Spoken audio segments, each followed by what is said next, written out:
I wanted to find a community where I could connect with like-minded people, further my learning, and just code more. So I created my own space.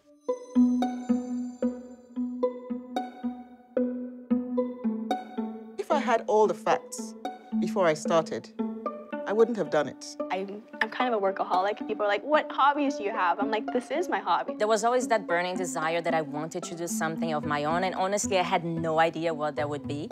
But I decided to just take a step. Carving out your own place in society.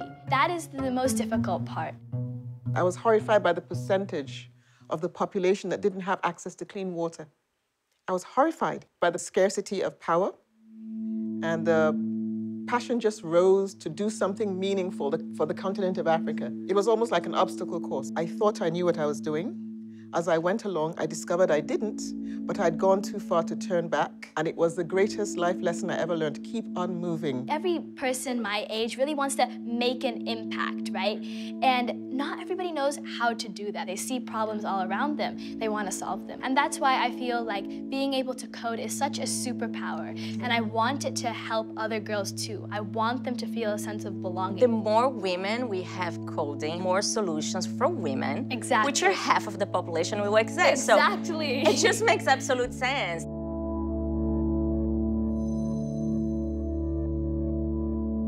What drives you? My father left our family when I was 4. It was just my mom and me, and so it was really difficult.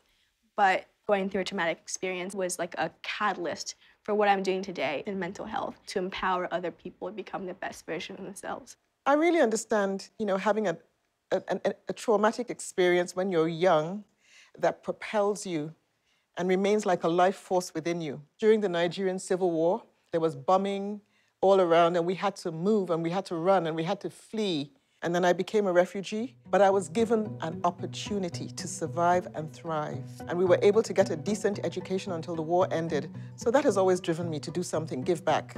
I'm not going to rest until I see thousands and thousands and thousands of affordable green housing being built. I don't believe in the idea that things are going so bad, because I see every single day at Kickante people just helping each other, and they take money from their pockets in a country that the economy is a bit troublesome right now, and they give it to help someone else. What in your background inspired you to start Kickante? I felt that there were smaller NGOs and there were artists or entrepreneurs that needed a space more suitable for the Brazilian culture and population. Then you have a group of people who are actually citizens of the country, yes, deciding what they want to see funded, and there is a market for everything as long as you find a niche and as long as you don't start thinking that I'm gonna be a unicorn or if I'm gonna solve the problems of the world. Exactly.